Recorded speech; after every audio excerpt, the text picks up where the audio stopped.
Hey, I found a new product, a switcher that is really going to help our podcast and might be able to help you. And we discuss kind of the basics of our podcast and what maybe the future of the Sabo Ross Experiment is going to be. It is, after all, an experiment.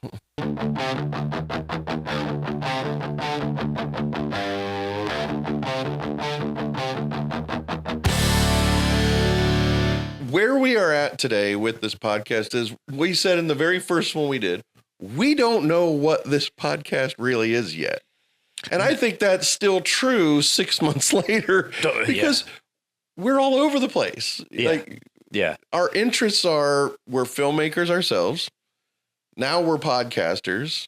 We do commercial work. We do other businesses. And so our interests, like your interests are all over AI and technology, which I definitely have an interest in, but not as much. Then our love of talking about pop culture, movies, streaming, and music that we love is, we talk about whatever we care about. And then we're trying to figure out what do we care about that we genuinely follow our passions that still connects with an audience. Well, that's the thing. It's what connects with an audience. And, we care about the audience, but at the same time, we can't help but talk about things that we like. And I know and we go all over the place with it. So I know for a fact, people that are successful on TikTok, podcast, Instagram, they stick with the same thing over and over and over. So people seem to like that. Yeah, it's a thing to where it's like, you create that niche audience. The niche, that's right. And when they start making money, they start to view it as a job. And so for us, it's like, it's not that we're averse to that, but. Well, I feel like we need more than one channel.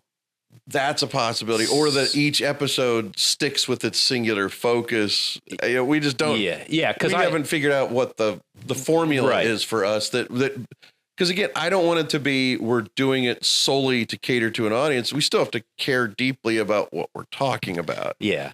I think, from what I've witnessed or what I've seen on what works and what doesn't work or whatever, when we do a podcast, it should just be about that one topic and go on for as long as we can, but it has to be a topic. So not that we're going to talk about it at this second, but let's say we're going to talk about Peacemaker, we make an episode. That's what that episode is. We don't mix in, Tron or or Van Halen. We don't go, like what we've normally done is we just sit down and talk about whatever's almost on our minds. I know. And we go all over the place. And what's fun though is like the shorts that get cut out of it. Yes. They are singular topic shorts. So that doesn't seem to matter. But for the long form listen, people are kind of like, they are scatterbrained. Where did they go?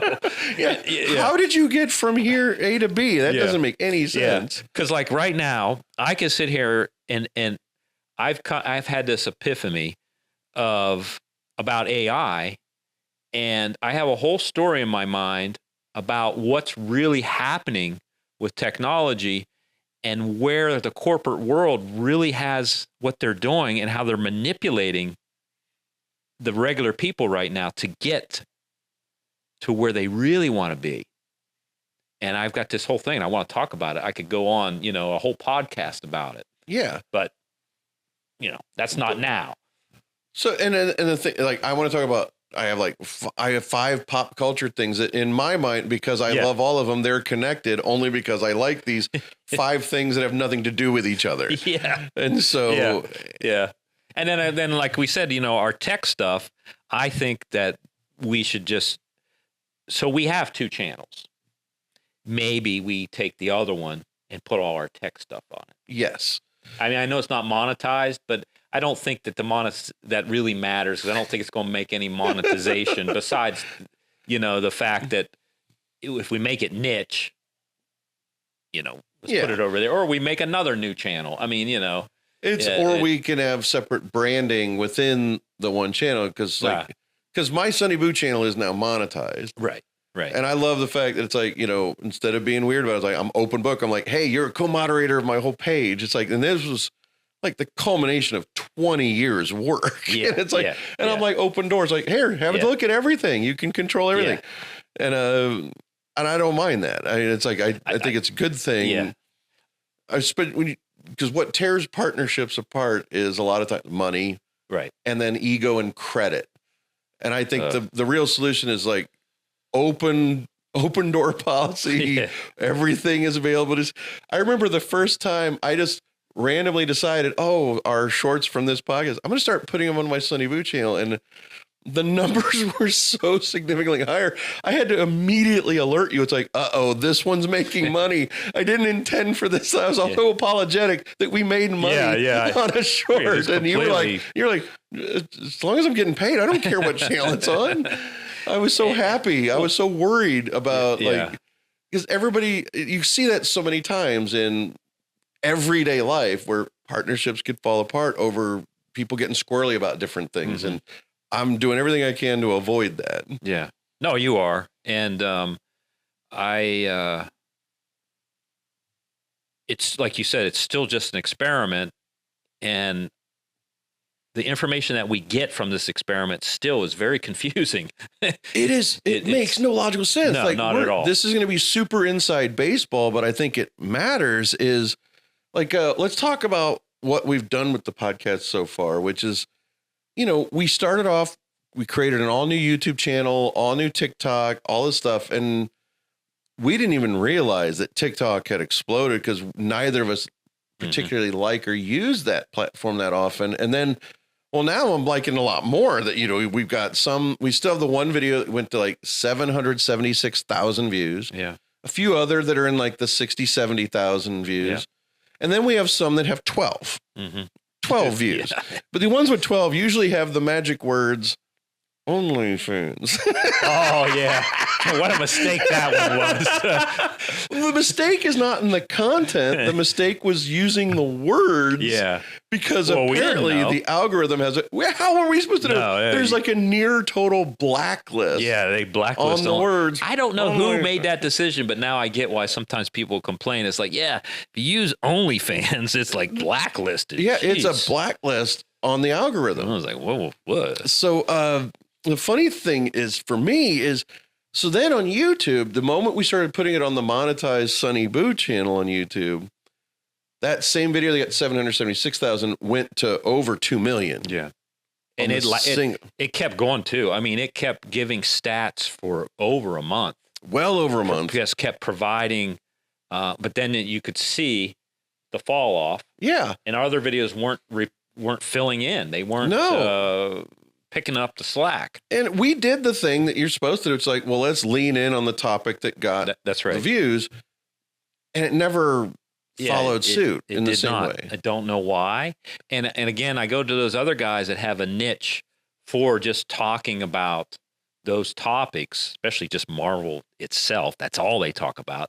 They get 1 million viewers or 1 million subscribers, but that's all they talk about. Yeah. That's it. I don't know how I could do that. I can't. And I love Marvel, but I cannot make that my twice a week thing the only thing I talk about. I can't do it. Any theorization of anything on set, almost like you said, 2 times a week, they're just making up half the shit, Or they're just milking a literal 2-sentence news update for a 20-minute video. That's right. That's right. And I'm not interested in doing that either. Well, and some of it too is it's all just B-roll and just a voiceover. B-roll or trailers. Yeah. And I don't even know how they get away with that. But because they generally stick to trailers that a lot of it turns movie studios stills. Almost never do a copyright ding on a trailer because a trailer is technically marketing. Yeah. And somebody else is marketing for you for free. I see. And they also do modify it so it's fair use. That just doesn't interest me. Yeah. And again, those guys that do that, they're doing it. That's now their full-time job. Yeah. Yeah. That is their full-time job, and they view it as such. And that's not what I want to do for a living. I don't want to be pigeonholed like that. I like talking about whatever we talk about. But the closest thing we've had coming to it now is talking about things like, there's a video I recorded almost 2 years ago that I just had never edited on Van Halen and then how it led into something with Stranger Things in the movie Super 8. And the short that's just about the Van Halen part has gone really wide. Yeah. It's got a lot of views. And probably, I mean, the weird thing is it seems like what most people are interested in is controversy. People are reading into this stuff I never intended. And they're starting arguments about it with each other, with me, whoever. And it's just very strange that the negativity seems to be what's fueling a lot of the numbers a lot of times. Yeah, you're right. It's just as soon as there's controversy of some sort made up by someone else, how they read into it, and someone comments on that and back and forth, and it just takes on a life of its own of not what we really intended. And that's what we get into with, that's not technically artificial intelligence, but it is an algorithm. It is that tech thing, which is social media. That's a major detriment with it. And I don't think it's intentional per se. I think the idea of interaction, that fuels the algorithm. And when there's a fight, there's more interaction. Yeah, I think you're 100% right. It seems like the algorithm, once it's fed interaction through comments, that reinforces the algorithm to continue pushing it out to more and more people. Yeah, and I don't know why the algorithm is like that, but I think people will put an automatic negative connotation on it automatically. Mm-hmm. And I don't think it's necessarily I think it's more of a negativity by happenstance, as it were, meaning they just see engagement, comments. The algorithm doesn't care if they're positive or negative. It just sees engagement. Mm-hmm. And if there's more engagement, the algorithm says, oh, people want to see this video. Yeah, so that means they're going to get eyeballs. So they're going to spread it to more eyeballs to give it more of an opportunity to be seen, not understanding at all that it's like you are promoting people fighting. Yeah, I see. The algorithm has it doesn't care, just like AI. Just like it's not emotional. It's an algorithm. Yeah. And so for me, it's very hard to be conscious of that and trying to stay in a much more positive headspace and to know that we're benefiting from negativity. Mm-hmm. And at the same time, what's really horrible is the idea of it's like accepting it as a reality, because it's like, if you fight it, you're going to lose because you're fighting an algorithm. There's no point in fighting an algorithm. Well, I think, working in politics and political ads so much, some of these writers and some of these creatives, they know. I mean, that's why some of these ads, the way they write them, they're specifically controversial. And those are the ones where once they start slinging mud, so they say, it's like, all right, we're going to get negative. Because when you try the high road, the political ads, they don't get engagement. None. But as soon as you start slinging the mud, boy, do you get people paying attention and having something to say about it. I have easily worked on literally over 400 negative political ads. And the strange thing about them is they're not even effective in terms of, they're not effective in one way, which is they are not changing anyone's mind, but they are effective in reinforcing the zealots who already believe that, which is why they are effective in that way. The negative ads make the people that already have that anger and vitriol, it validates them. Yeah, it does validate them. Yeah. So they do serve a point. Yeah. Even if I'm not talking about agreeing with anything. And again, it's like my role in it as an editor or a graphics person is like, I'm doing my job. Yeah. Yeah. I'm doing what I'm hired to do. We're not making the creative. I mean, if I got to go out and shoot a negative ad, I just, whatever the shoot here. I mean, all I do is make it look good, and frame it. And then, if you want it moody, because that helps convey the negativity, then I'll make it moody. The funny thing is, like 11 years ago in 2014, I got named in a lawsuit. Really? Yeah, because they used a headline from a newspaper in Akron that was inaccurate. And since I put it in, but the thing is, I got dropped out of the case in like 5 seconds when it's like, I was told to put it in. Like, it's not a conscious choice, and I didn't type the words. So it's like, I was handed this, I put it in. It's not my job to verify that stuff. And so like, you're out. I didn't have to deal with it. And it's like, I didn't even have to hire a lawyer. I just had to say, I think they got resolved, like they settled it pretty quick too. But right away, I was already out of the lawsuit. I think a lot of times they do run the ads knowing that it's going to get taken down. It's like, how long can we leave it up?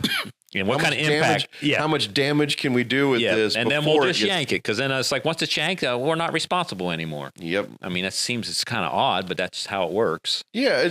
But that same form of, see, the difference there is those are humans making decisions that are, they're definitely not illegal, but they're definitely less morally correct, but they have an effect.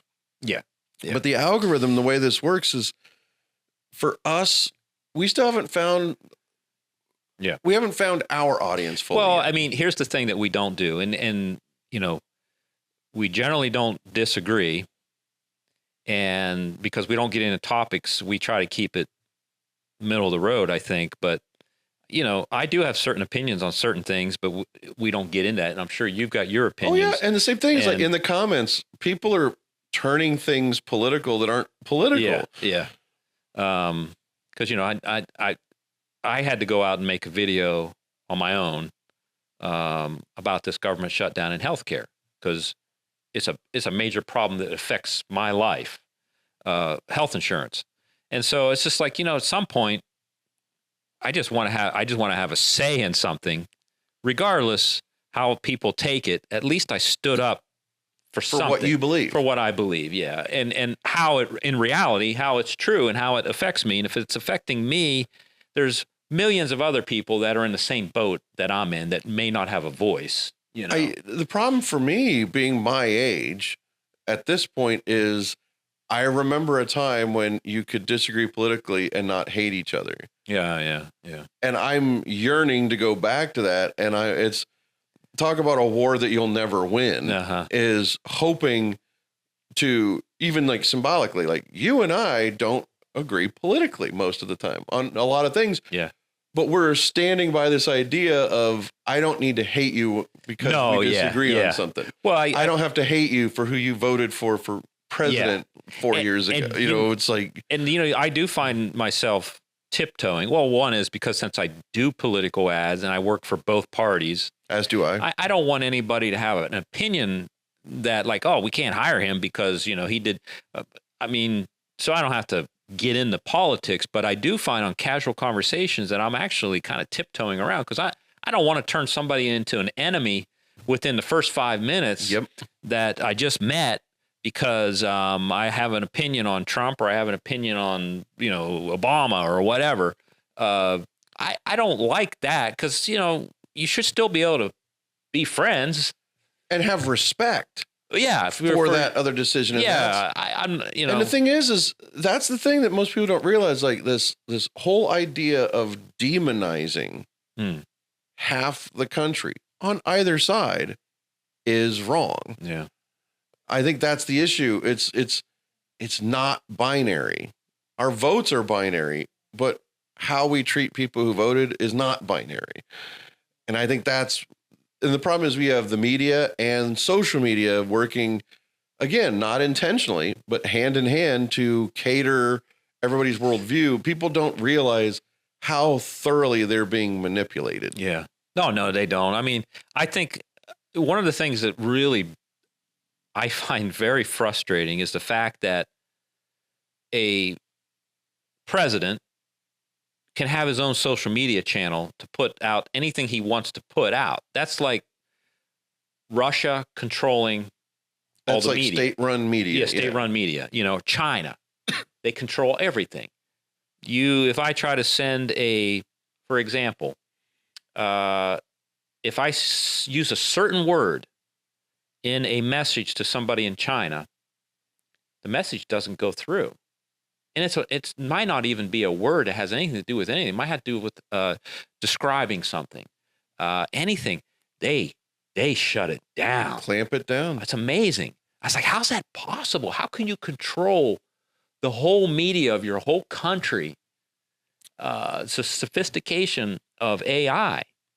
And the thing about it is that's the problem where we are today. Is this is where You know, I don't want to get too political. No, but at the same time, that's absolutely true. I mean, that's manipulation at a finite level. Yeah.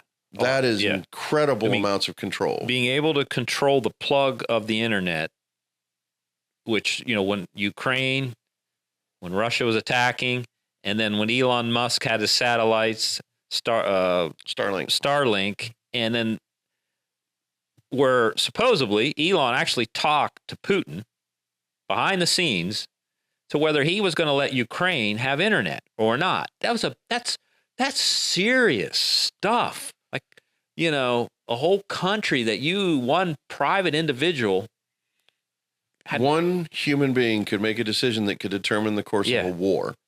Absolutely. And it reminded me of he got into backing films. He was the richest man in the world for a long time. Became like a Howard Hughes. Howard Hughes. He had that kind of power. And that's back in the day where he had enormous amounts of power because he may not have invented airplanes, but he definitely was the key innovator to turning it into a real profitable industry. Yeah. I mean, Howard Hughes still exists today. Matter of fact, some hedge funds were actually trying to buy it out. I think it's still a standalone public company. Yep. It's amazing. But the point of the story is when you start to realize social media, the power of it is so incredible. You take a president who is able to use his own social media to put out any post he wants, to say what he wants when he wants, affects the whole stock market, affects the whole economy on a tweet. Yep. That's it's not a law. It's not culpable for civil lawsuits. There's all kinds of stuff that it's just not. What has happened to the world that we react to that? Think about this. It goes both ways. Is like Joe Biden's administration. I don't think he personally did it, but his administration put a lot of pressure. Oh yeah, on Twitter, Twitter and Facebook about the pandemic. Yeah. To like toe the company line. Yeah. Or you could face problems.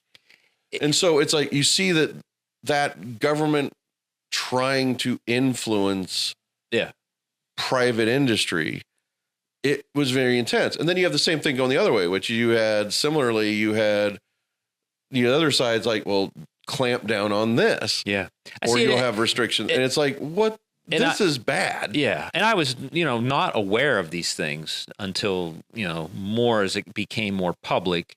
I didn't know anything about Musk wanting to buy Twitter and all that. And I didn't know anything about supposedly, the Democrats shutting, certain things down on Twitter. I mean, all that kind of stuff was way over my head.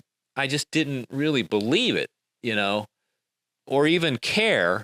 But as we get into our social media, and the whole point of all this conversation is really about algorithms. Yes. And who programs these algorithms, and the fact that AI is coming into it and now being able to change its own algorithms, agentic AI.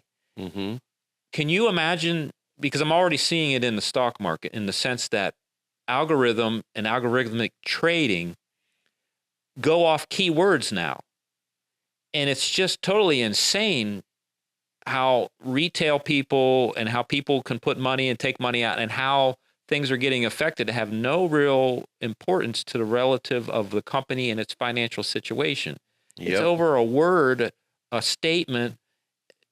The world is going in the wrong direction here. I mean, it's getting scary that I'm not even much of a history buff, but when you think about it, it's like history is always cyclical. History repeats itself. It does. And so what happened is ancient Rome, like I'll never forget when I was in college, and I never even fully graduated, but when I read the story of Tiberius and Gaius Gracchus in ancient Rome, 200 or 300 years prior to Julius Caesar. Okay. It's identical story to Julius Caesar and Augustus Caesar. Just hundreds of years earlier. And what happened was Rome, the premise of it was you can only serve in the army if you own property. Well, the rich few were owning more and more property, and less people were able to serve in the army, which means they lost their strength. So you had Tiberius Gracchus, who was emperor, took a ton of land from the rich and gave it to the poor, going, we need our army, so we need more people to be able to serve in the army, or we don't have a country, we don't have a country anymore. And they stabbed him literally in the back. And I do mean literally. Yeah. The senators stabbed him with knives and killed him. And his younger brother, I love my history professor said, they were the Kennedy brothers. Oh, I see. Of ancient Rome, Tiberius and Gaius Gracchus. And the whole point was, they stabbed him and killed him, but they weren't able to undo what they'd already done. Yeah, what he started. And they both did it. His younger brother became, and they warned him, if you do this, he did more of what his brother did, killed him too. And the basics of it are, again, I mean, just because the internet will go after me for not being fully accurate. Like, I'm going off my memory. I didn't research this right for accuracy before saying it. Yeah, because right now I got no response to that. Well, the funny thing is, like, again, keep also on brand with what we're talking about today, which, like, the comments is like, if I didn't get it exactly right, I'm sure we'll hear about it in the comments. So go ahead and correct me, because I'm going to state right now out front, it's like, the accuracy of the Tiberius and Gaius Gracchus thing is in question right now, solely because I didn't do my homework before showing up today. Yeah. That class was 31 years ago. I might be remembering it a little wrong, so feel free to correct it in the comments. But the idea remains, which is, by doing what they did, stealing the land from the rich and giving it to the poor, actually prolonged the Roman Empire for hundreds of years, because they were able to save the army by getting more citizens to have land and could serve in the army by doing what they did. And yet they were stabbed for it. But the point of it, going to what we're saying, is like, having so few people owning everything is never actually good. Yeah, no, very true. I mean, that becomes a power vacuum. And I think a lot of times, and I have to get back then to, this is how algorithms and AI is developing, because it's, you just took a realistic history lesson, and it's still the same principles that work their way up, and that certain things change history, right? So you just explained how the army and how the Roman Empire expanded because of somebody's trying to change something, right? Yeah.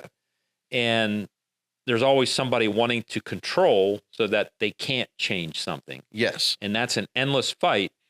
And if you think about algorithms, TikTok algorithm, Instagram algorithm, Google's YouTube algorithm, it's these guys. If it's Mark Zuckerberg wants Instagram to favor a certain thing, he just has to walk in there, tell his programmers, like, look, right now this is how we want the feed to work, because we do want to run ads. We want to be able to make it all comes down to making money. There's nothing else. There's no purpose of these apps. These guys don't give a shit for entertainment and for you to be happy, because, they only want that because they want to make money. Period. It's ads, but their real money is made by selling the data. Well, they make more from selling the data. Now people mistake that. There's a degree of narcissism where people think, oh, they're selling everything I wrote and like. It's like, no. It's finding out what you, as a collective, large platform of people. That's how you develop an algo. That's how you develop an algorithm, but also it's how what they're selling it to marketing, but not for ads on Facebook. They're selling it to companies like Coca-Cola and Intel's. Yeah. What can you do to sell to people?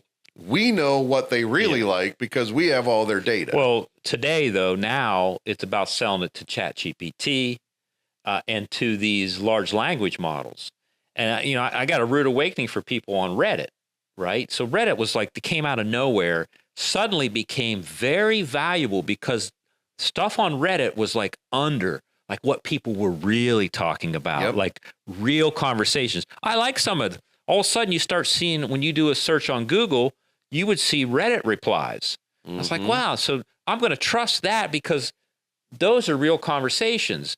Well, then if you listen to Reddit's earnings call, well, they started, I was like, well, why is that stuff on Google? Well, that's because they made a deal to sell their own people's data to Google. Because somewhere when you signed up for Reddit, you gave them permission. Yep. You know? Oh, everybody. That laundry list of terms of service on virtually every website is saying, you're giving us permission to sell your data. Yes. Anonymously to someone else. Yes. And now they're looking, they also made a deal, Reddit did, I can't think of the CEO's name right now. He made a deal to sell to ChatGPT. And then in the news in the last couple months was he was looking to get a bigger deal to sell ChatGPT more data, like maybe the cream of the crop data. I don't know. I'm sure they classify it. But that's the bullshit that goes on underneath the hood of everything that's on social media.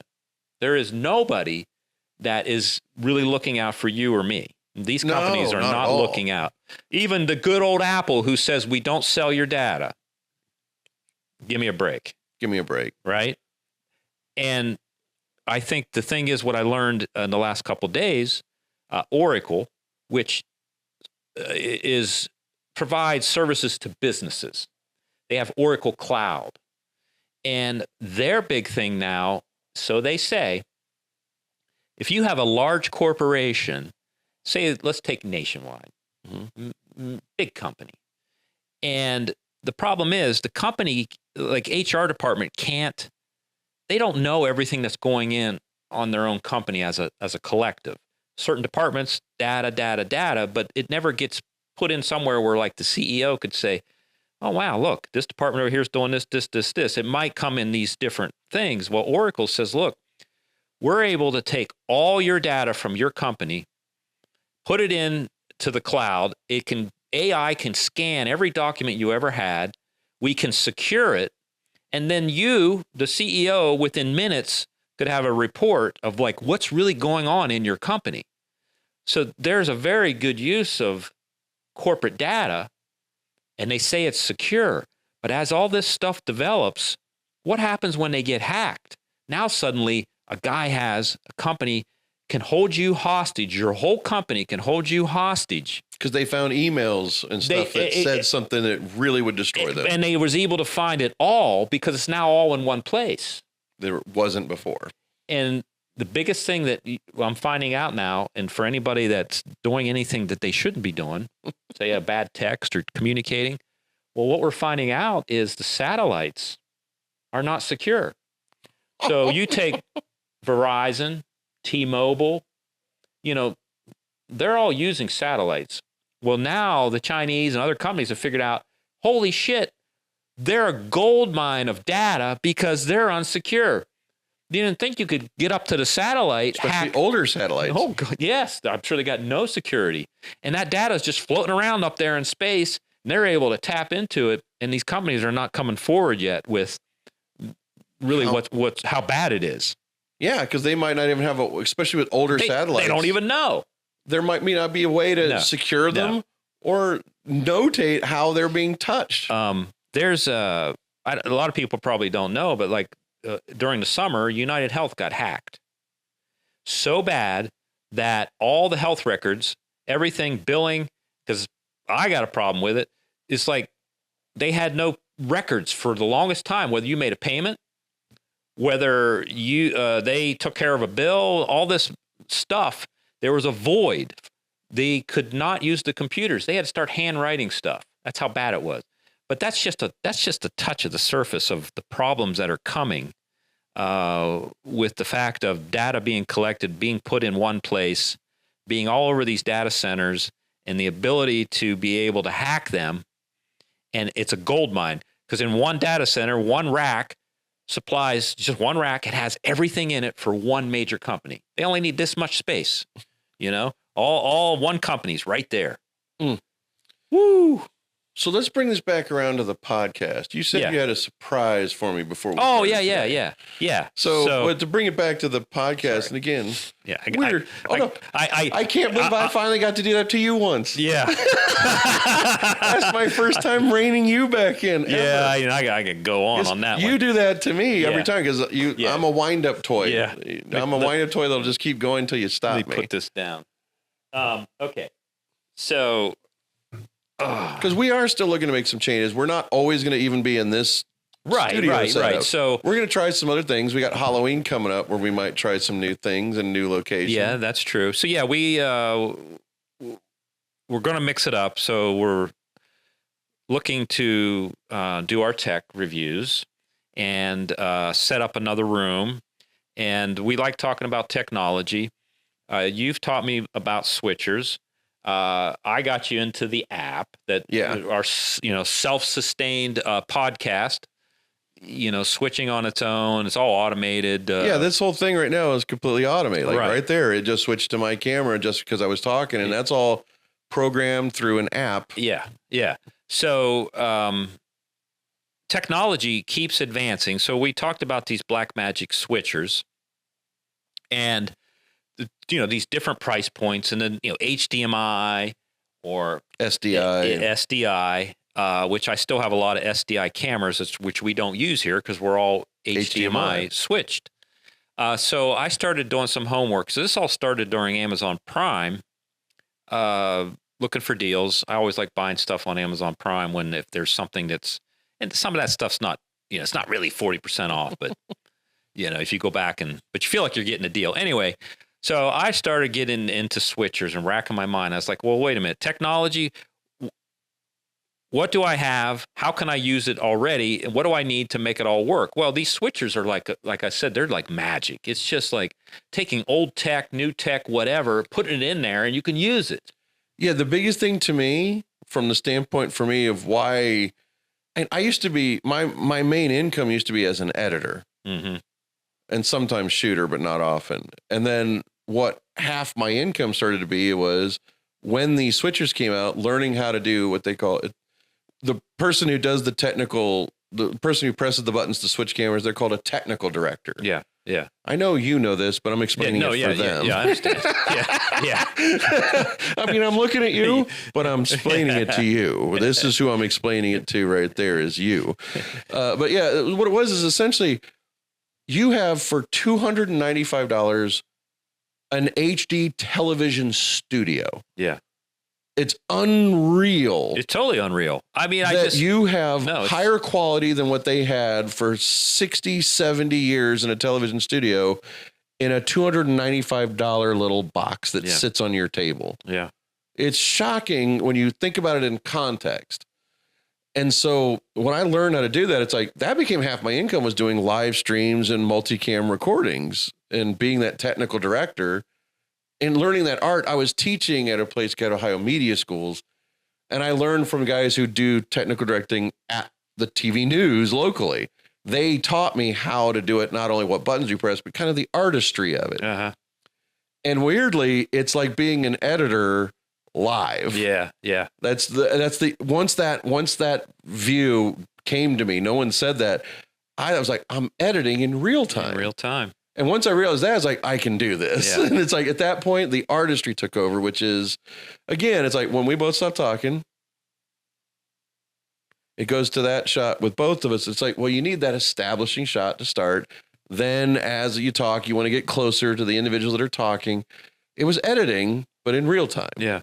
And now freaking an app is doing it for us just as well as a person can. And, in the beginning, I tried to do some homework to find out if a switcher could do that, auto switch. And yes, there are a couple, but the price points are way up. It's too high. And again, you taught me about, how many cameras you can put in these little switchers. Also, whether you could put in a webcam or the switcher becomes a webcam. Yep. The other thing we haven't really talked about was what do you call it? NDI or the little remote cameras. Yeah, those. I can't think of I can't think of the name either, but yeah, I know exactly. So the remote cameras. There's a certain way over a network, you can control those cameras so some switchers have a toggle, like you could, pan left and right a camera or zoom it. But what I didn't know, and I think what's happened in this year, there's been a lot more products come out with features that I didn't know existed or features I didn't know I needed until we started doing this podcast. And now that I see that podcasts are growing, and we had talked about, like, look, if you're going to do a podcast, you should probably do video. Yeah. And you don't have to be afraid. I mean, it helps that we already know something about this stuff, lighting, cameras, whatever, because for somebody who doesn't know anything at all and it just like does an audio podcast, it could be complicated. But these switchers really they changed the game. So once you figure out that part, so I was like, okay, I have HD SDI cameras that we're not using. Can't use them here on this set. So what if I had a switcher, that had SDI inputs? So then I was like, okay, well, what if I had a switcher with SDI inputs that could switch itself? Is that possible? Do they have such a thing? And can I find something affordable? So I started using ChatGPT. I went in there and I put in all the different things that I was looking for, because the other thing I want hard drive recording and I want ISO. You taught me that. Yeah. Okay, that keeps limiting it down because you're going to get up there in price. You start ISOing, this switcher's a miracle. I didn't know. Yeah, we're using the Blackmagic A10 Mini Pro ISO. ISO, which for those that don't know, ISO stands for isolation, meaning it's recording each camera entirely. Yes. The whole time. It's also recording this switch. So when you see the cameras switching, we're getting a recording of it already edited. Yes. But you also have an unedited version with all the inputs. Yes. Separately recorded. Back in the day, when we would go out on a location, some guy would bring an extra Betacam deck, and he's like, "Look, I got one camera over here that's ISO that we're recording all the time, just because you as a backup to have the whole thing." That's right. So when you introduced me that a switcher could do ISO, which I didn't know that it could do, by just sticking a hard drive in it, I was like, solid state hard drive. Yeah, well, yeah. I was like, this is amazing. So I was like, all right, I want to make my wish list. I want HDMI, I want HD SDI, I want ISO, I want more than 4 cameras. I also want multiple type C inputs, because I want to be able to run a camera that is a webcam, but I also need a port to still record on, and I want internal recording of the switch. Okay. So that's my list is there one that exists? Is the question. I just happen to have one sitting over here that. Okay, I haven't seen this. I'm getting giddy. Yes. I'm getting giddy because I haven't seen this. Yeah, it's not. I haven't even opened it out of the Joey's box excited yet. too. So what if I told you I could put in 8 cameras, 4 SDIs, 4 HDMIs? That's my wish list. Yes. Okay. That didn't know existed. It exists. As you were saying this, what I was thinking is I couldn't get the internal recording or ISO, but there was the old ATEM that I used to have was a rack mount that I used to have. The original ATEM switcher would do that. It had 4 HDMIs in, 4 SDIs, but it didn't have internal recording. And I was using that. And as you were saying it, I was like, you know what? That old one would work here since we're auto switching. The software would work identical because it does have the network input, because that's one of the tricks to this, which is for this app to work, the iPad and the ATEM have to be on the same network so they can find each other. That's right. Yeah. We struggled with that at first because we couldn't get them to find each other. And then once we did, everything became easy. Yeah. Well, we still had to work on it. It took us a while to get to the audio mixer. Yeah, we still had to deal with the audio, getting it to be, because the only way this works is if each microphone is on a completely separate track. Yeah. So what we do is we do hard left, hard right, but treat them as mono. Yeah. And we tell the app which microphone equals which camera. That's right. So what if I told you? So a switcher could also have, just like what you've done, where you have the software for it. So you can not have to use the switcher and use your laptop. Your menu settings could be as simple as your inputs and what you ISO record you could set up. So what if you could ISO record all 8 cameras? Okay. And what if you could go in the menu and just select which ones you wanted to ISO? So say you're not using. So you don't have to waste a whole recording. Yeah. So you just set up how you want. And then what if you could turn all of it, your selection from SDI to HDMI, like in the sense of switching what type of input is going in the input just through software. Okay. See, I didn't think this existed, so I'm very curious. Right. Here we go. This might have just come out a couple months ago. This brand, I don't know existed. So here it is. Oh, shit. This is called the GoStream Duet 8 ISO from Osee. Yeah, Osee. And again, I haven't even opened it up yet. So yeah, because one of the things that's a criticism is when Blackmagic came out with their first ATEM ever was a rack mount. Oh, you're doing that. I'm going to open. Yeah, there was originally one that was a rack mount that was really weird and thin, but it worked amazing, but you had to have a computer connected. Then there was the next version, which is one I had, which had the buttons on it, but it was still rack mount. And it still had 4 SDI, 4 HDMI. Oh, is that right? It was really nice to have that switch. But once they went to these little ones, you have to choose between SDI and HDMI. And it was always a problem because I have some cameras that are SDI only, and you always have to convert them. So let's take a look at this. Now, I want to see this. Yeah, so you got 2 Type-Cs, your network input. XLR audio inputs. Yep, that was the other big thing. So you have the networking. So it will do audio follows video or video follows audio switching built in. Okay, so what it looks to me like is it's an 8 input switcher, right? That's right. So you have 8 inputs, and some of them.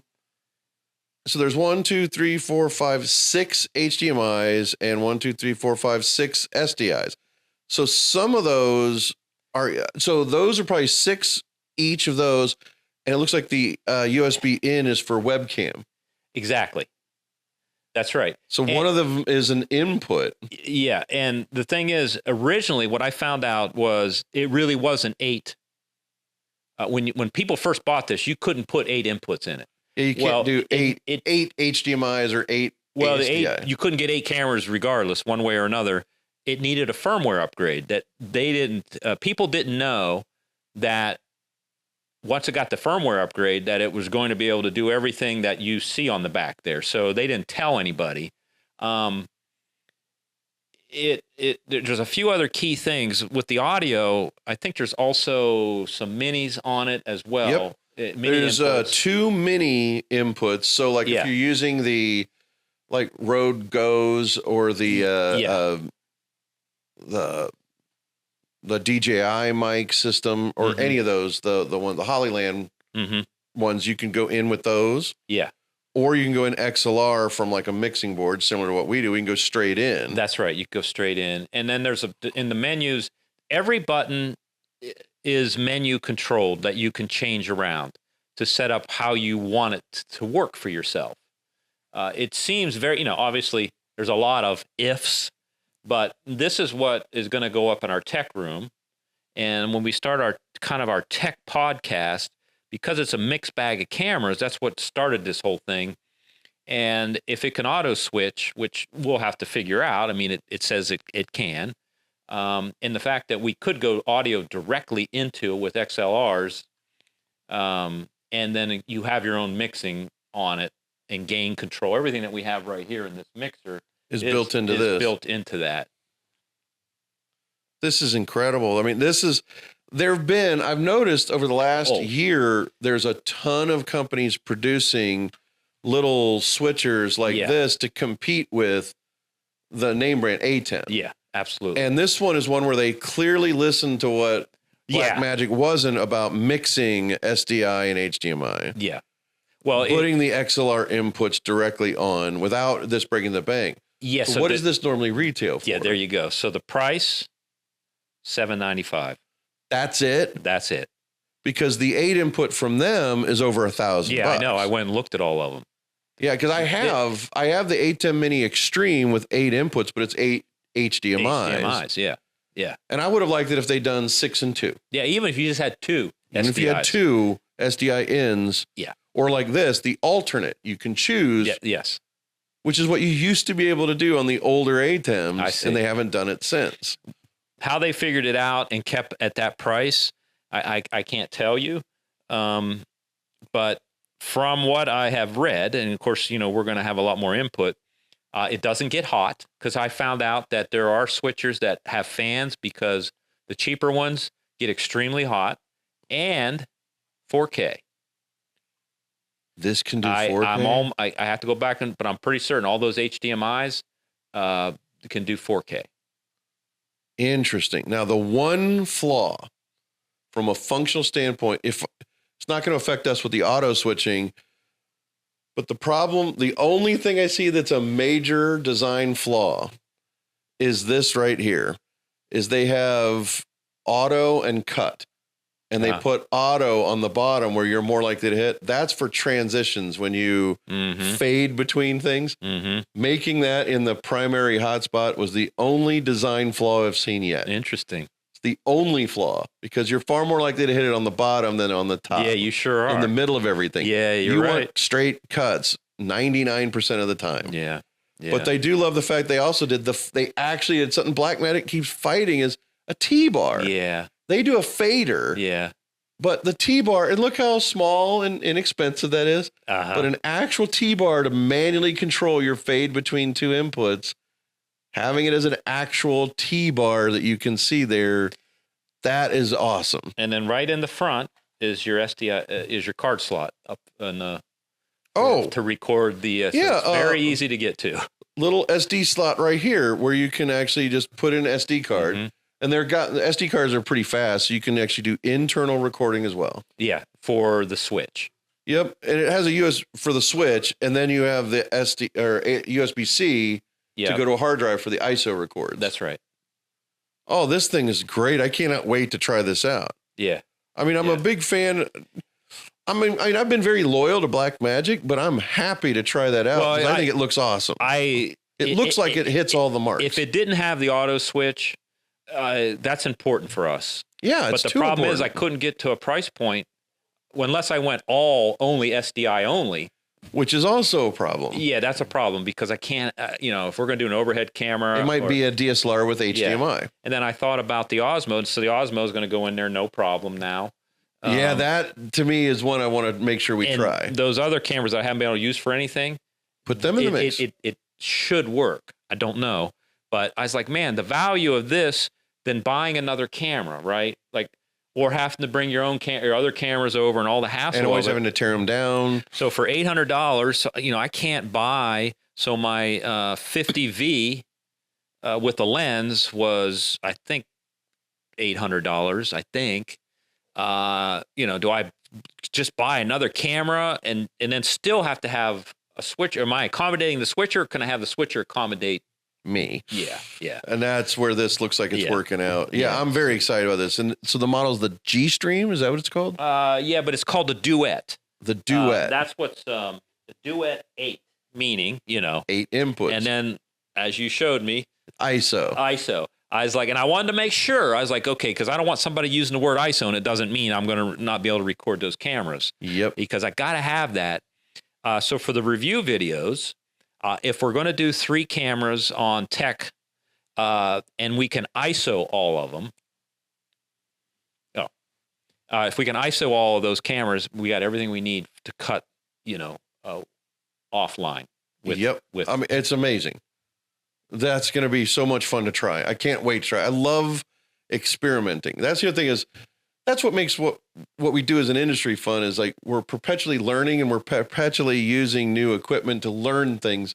And that's the thing, is what also it's like, it's getting more fun where it's getting less expensive to do what we used to spend tens of thousands of dollars to do. Well, I would have never even looked for anything like this, because I didn't even know the value of it until we started all this. Because where this podcast started, I don't know if we ever talked about that, was we had worked together. You as a cinematographer, me as a director, and I worked on the career. Like I edited a little scene and did a couple graphics and stuff.